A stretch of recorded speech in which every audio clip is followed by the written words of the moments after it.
did you know homes were still selling, or I don't know. I can't.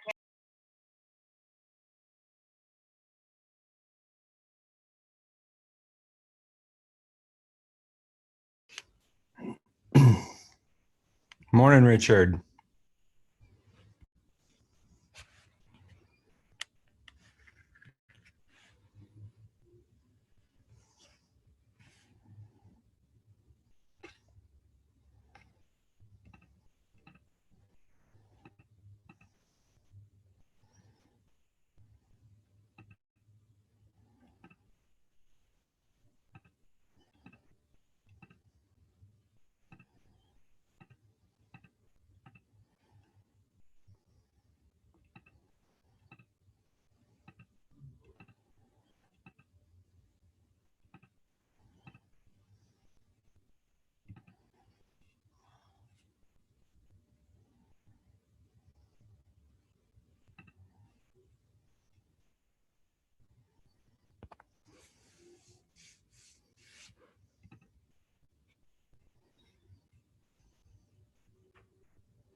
What's up? Living the dream. Yeah, man. How was your weekend? It was good. Productive. Yeah, Yeah. mine was not. I was tired like all weekend. I was like I've been so ramped up like this morning's call. I'm not sure how early you got on there, but like I've been so ramped up with adrenaline the last 2 weeks. Mm-hmm. I like just crashed this weekend. Like I planned Uh, on making calls on Saturday and I just got like, I was just like, dude, I don't have the energy for this today. That right. and I didn't have the James Shaw call this morning. So our Saturday morning, which has really been getting me pumped up. Yeah. Um, but yeah, that was really good that he mentioned that because I was definitely feeling that on Saturday. I Yeah. just had no adrenaline going. Yeah. I think there's a lot of that. I guess I'm in a different situation in that I'm not calling clients every day, right? Like, because I'm managing transactions and working for the market center. So my schedule looks a little bit more normal. It's just a shift in environment. Mm-hmm. There's still some crazy to it, but it's not quite like an agent that's out there making phone calls, and the adrenaline's a lot different. So yeah, making sure you're taking care of yourself. Totally get that. So what does your shift look like in your week to make sure that you don't crash every weekend? Well, I just signed up for Lance Loken's MAPS group coaching on Wednesdays for the next 8 weeks. Okay. So I'm really excited about that. What is its focus? Listings on Okay. listings. Nice. So Lance Logan is a listing machine, Yeah, he's pretty and amazing. yeah, and so I'm really looking forward to number one getting his scripts and his systems Hmm. and because I've gone to a lot of his panels at family reunion, and Hmm. so he's just on a panel, so you don't really learn that much. Right. And I've always wanted to learn more from him, but I haven't Yeah. had that really opportunity to. So I'm really excited. And for $300 for eight Yeah. weeks, like Some of their group coaching stuff they're rolling out right now is amazing. how do you not sign up for that? Right. Yep. So I'm excited. Absolutely. That's awesome. Yeah, hold on one second. I need to put a passy in my baby's mouth. Okay. Hey,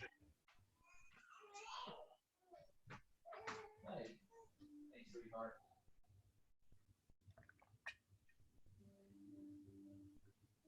Hey, baby. Oh, you stop freaking out as soon as I get here. Take a nap. Go to sleep. I know you're tired.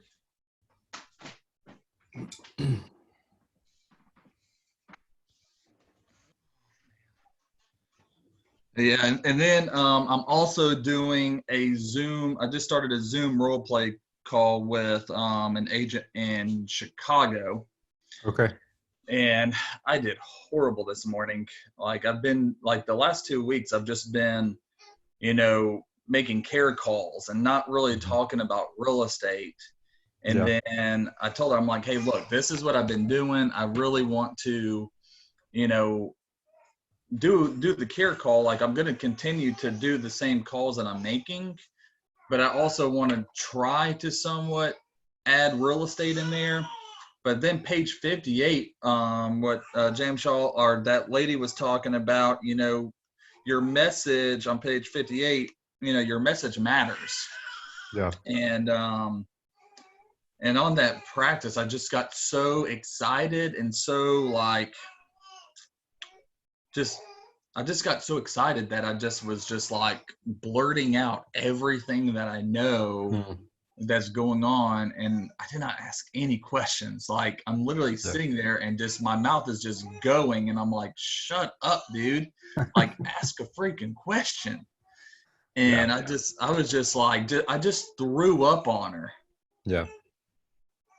And so I'm looking forward to those calls and practicing, because I'm normally really good at asking questions, and I was not this morning. So, Richard, when you're calling people for care calls, are those cold calls from a list, or are those people in your database? I mean, what I'm doing right now is I'm calling expireds from a year ago. Okay. That kind of stonewalled me. That you know, they were like, yeah, we're just not selling right now. So I feel like something clicked in my head. I was like, no one else is calling these people anymore right now, especially now. So I'm going to call these people and just show that, hey, I'm a real estate agent that cares. Like, what can I do to help you? And then and get mind share. And so when they do say, hey, I do need to sell, which they've already have put two hands up in the air that said that they needed to sell. Right. So I'm hoping when it clicks back in their brain, hey, I want to sell. Oh man, that Richard Pollard guy was, you know, following up with me during, you know, this health event that we have going on right now. And I want to work with him. Like, he cared about me when no one else was calling me. So been doing that, and then also cold calling neighborhoods around my area, and then obviously my database. Yeah. Do you work FSBOs? So FSBOs are like my bread and butter, but I have not had the conversions at all here that I had in Florida. Like my FSBO system that I used in Florida, like all I did in Florida, I never cold called in Florida. I just called for sale by owners and expireds. Yeah. And that's what I did all day long. And here, I just have not been getting the conversion rates that I'm used to.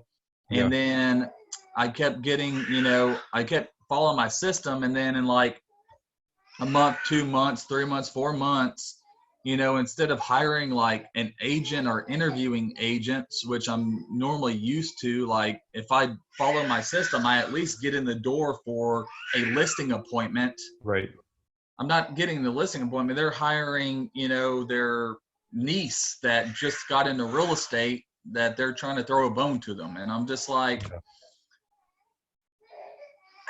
how can I compete? How can I compete with that? And that's been very frustrating. So I haven't really, before this whole coronavirus thing started, about 3-4 weeks ago, I started calling for sell by owners again. And then the same, like I had I had 4 previews. My system is I preview the house, and then I follow up with them for 4 weeks. And then normally from week 3 to week 6 is when I'm in Florida, I would get the listing appointment. Yeah. I don't even get I haven't even been getting the ABAT, to have the listing appointment. Yeah. And so it just really just frustrated me that I wasn't getting listing appointments. And I'm like, my system's not working. So I need to do what is working. I think, James Shaw said last week, you need to focus on what's working and do more of that. Right. Stop doing what's not working. Right. And something that you're not doing, you need to be doing. And that's when I started adding the expireds. I haven't been doing that. And I feel expireds have already raised 2 hands up in the air saying, hey, I do want to sell. Nice. So that's how I started tagging line. Let me get my daughter. Hold on. Okay. She's freaking out. Okay.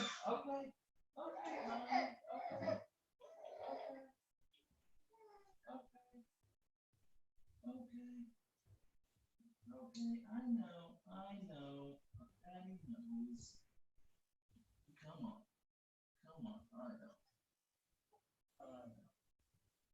I know you want to be with Daddy. I know. You can come and hang out with me and Andrew. Dude, she is deaf. Like, she doesn't look like me, but she does not like being alone. Say, hey, Mr. Andrew. There you go. You want that? There you go. Say, hey, Mr. Andrew. Say, hey, Mr. Andrew. You're all happy now. Oh, yeah. As soon as I walked in and she saw me, she stopped crying. As soon as she saw me.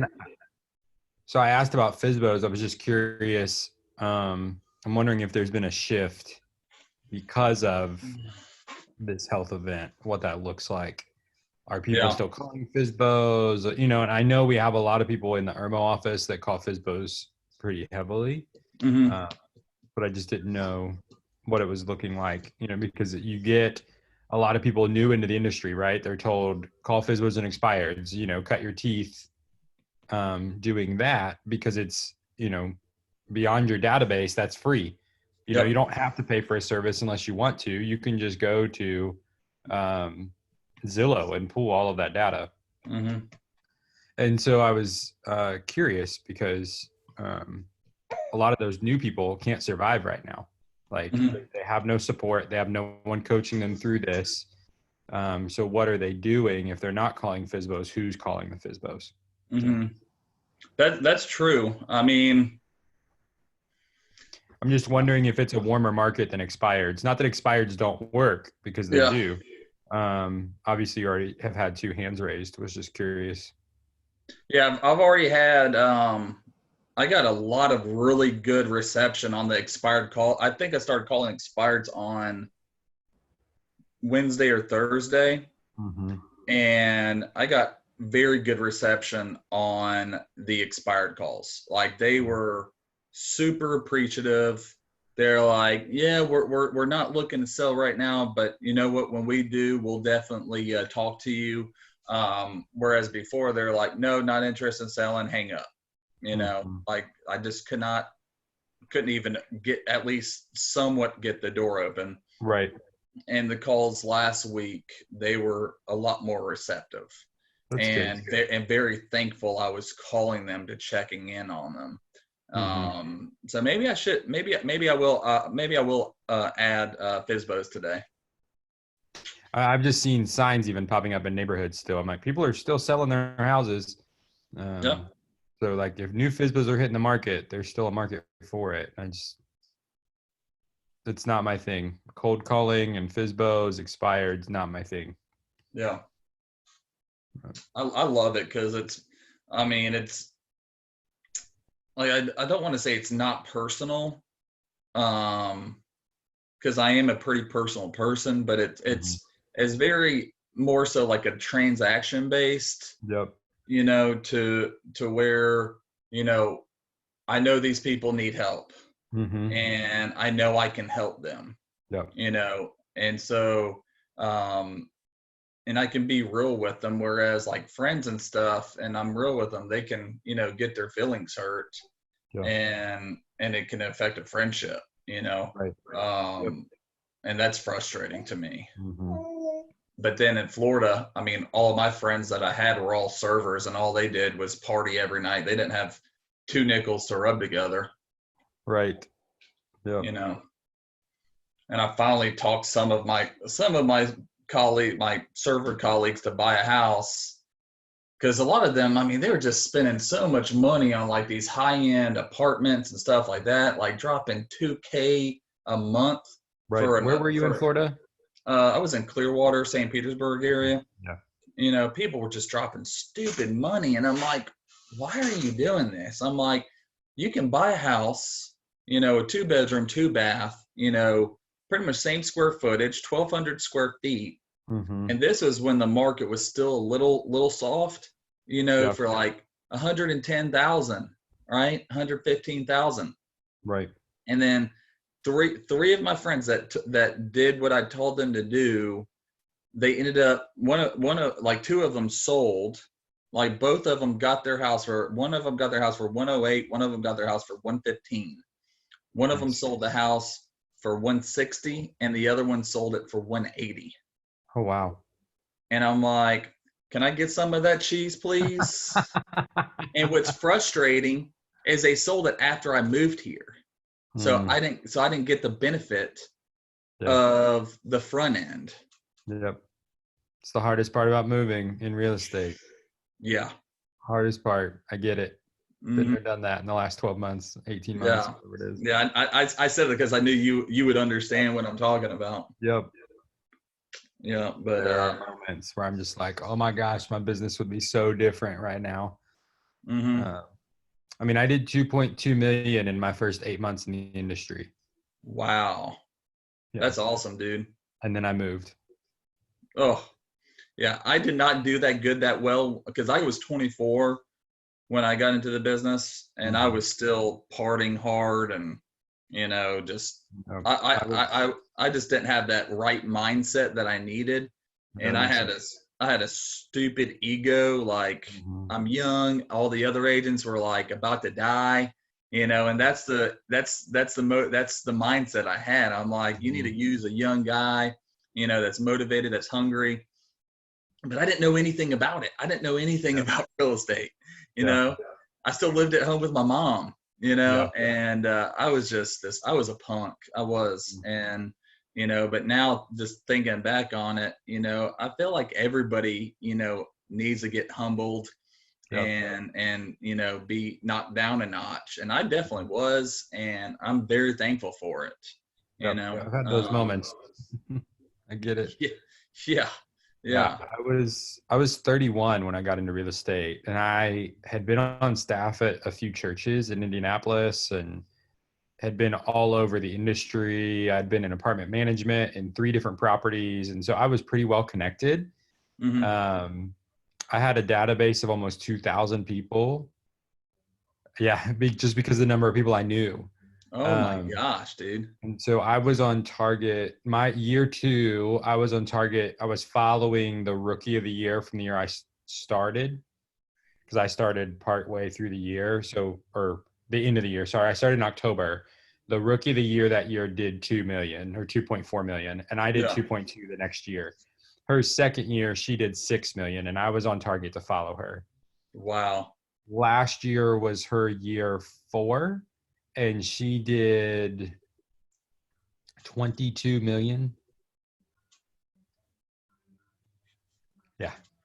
By herself, or did she already hire a She team? now has a team of 5. She built that last year throughout the year while Wow. doing 22 million. And that 22 million does not include all of her team sales. I think her team number was over 30. So 22 million is just her? I think that number was hers plus her cut of her team. Like how Gotcha. because the Gotcha. splits. But still, That's it awesome. was crazy. That's awesome, man. And she's not with KW. Oh, Yeah, I'm like, why? But I get it. I wouldn't be with KW either. It was hard to leave them. It's an independent brokerage boutique, hmm super city focused, hmm like heart of Indianapolis, all about the city, in the city for the city. yeah. Like KW's culture is great and the cap is amazing, but what that company has, no one can match. Like, what do they have? What do they have? It was literally just the culture. It was like a family, more Yeah. so than any KW I've ever seen. Yeah. And like we knew the city. We were all connected in different parts of the city. hmm And we really just cared. And we were less than 100 people. hmm I was agent number 27. hmm And Wow. the guy that started it,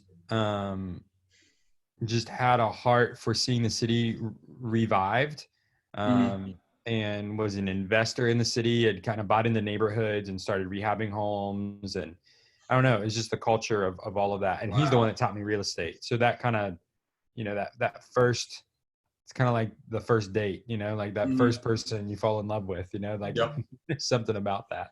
Mhm. Um, so that meant a lot, and was really exciting. Yeah, Um, that's very and, exciting. and they just take care of their people. I mean, my monthly, so there I paid a flat rate monthly. So I paid $450 a month to be part of the office. Mhm. So it was my monthly office fees. Um, there were no miscellaneous fees on top of that. That included my E&O, and my split was 95.5. Yeah, that's kind of like Remax. Kind of. Well, it depends on what Remax office you're in. That was the Remax office that I was in. Was the monthly bill was, I think it was like 400, and then it Yep. was a 95.5 split. Got it. So Brandon Hoffman was not that. You did cap, but it was different. I don't remember. I Yeah, haven't talked. my office had no cap. It was that So you 400 every never month. capped on royalties with Remax, but you capped in the office or something. I can't remember how Brandon had it set up. It was his office here in Irmo. Okay. He's now with KW. Yeah.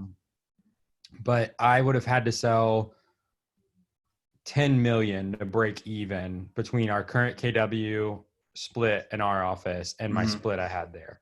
Yeah, see, my Remax office, because I started at KW, got recruited to join a team, and he's the one that showed me the business, and then we all went back to KW, which I did not want to do. I wanted to. I loved that Remax office. Mm-hmm. Had like 350 agents. It was a bloodbath.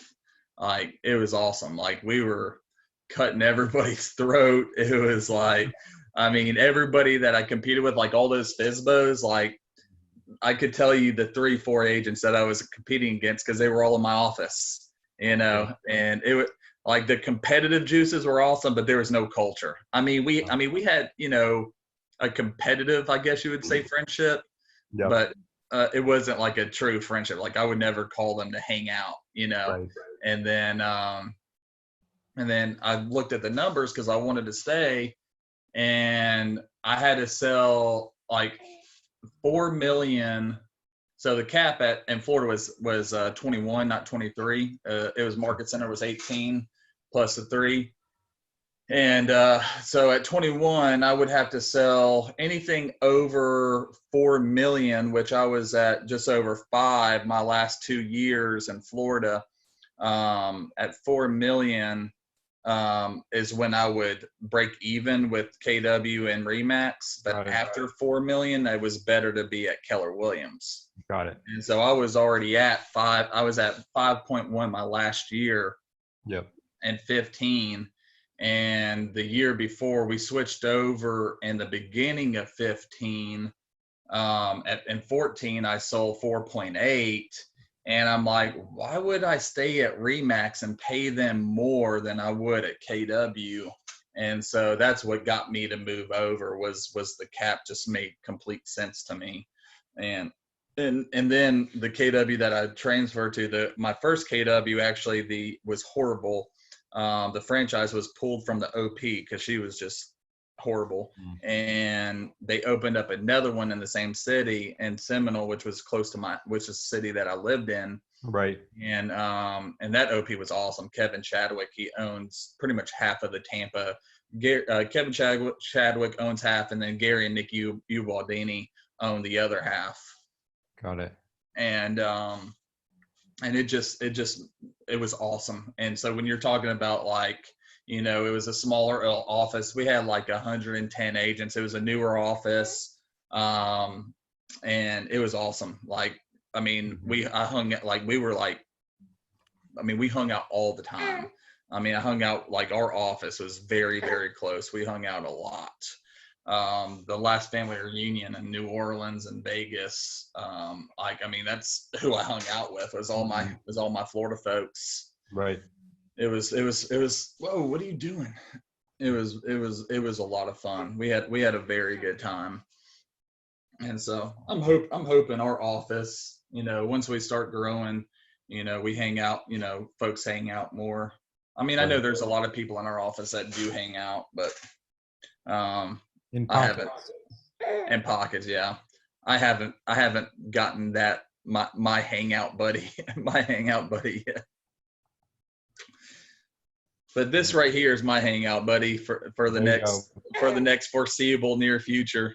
Yeah. Well, we're about to leave here in a couple hours and go pick up a puppy. Oh, nice. So that's our new hangout buddy. What kind of puppy? It's a miniature Aussie Doodle. Oh, where are you picking them up from? Edgemore, South Carolina. So about an hour north. Okay. We got our mini golden doodle from Crockett Doodle in Greenville. Yeah. Did you look at any of theirs? I've looked at them on and off. They're very expensive. They are expensive, but man, their dogs are awesome. Like the way that they do it is really good. This lady, she only breeds like 3 or 4 maybe a year. Oh, really? 4 like groups a year. It's her and her sister. And the reviews of her dogs are amazing. Yeah. And less than $1,000. Oh yeah, Rosie was $1,200. She was so Nico is $800. Oh, that's really good for an Aussie Doodle. Yeah. She's not making any money. I think she just does it because she loves it. Her and her grandkids. Like I think her grandkids live on her farm maybe, or are there all the time and help her raise these puppies. And yeah, she's not making no money on that because these dogs are expensive to raise. yeah. So this is a toy Australian Shepherd and a mini poodle. That's awesome. Well, we'll have to have some play dates because my dog, that dog's gonna want like other dogs to play with. Like our dog, she loves to play with other dogs. How old is yours? Just a year. Okay. Year old, yeah. And so I've been trying to have play dates and stuff like that. I mean, it's difficult, but she loves playing with other dogs. That's awesome. Yeah. All right, I got to get this one asleep. She's about to lose it. Sounds good. All right. Have a great day, Richard. All right, brother. Talk to you soon. Talk to you later, man.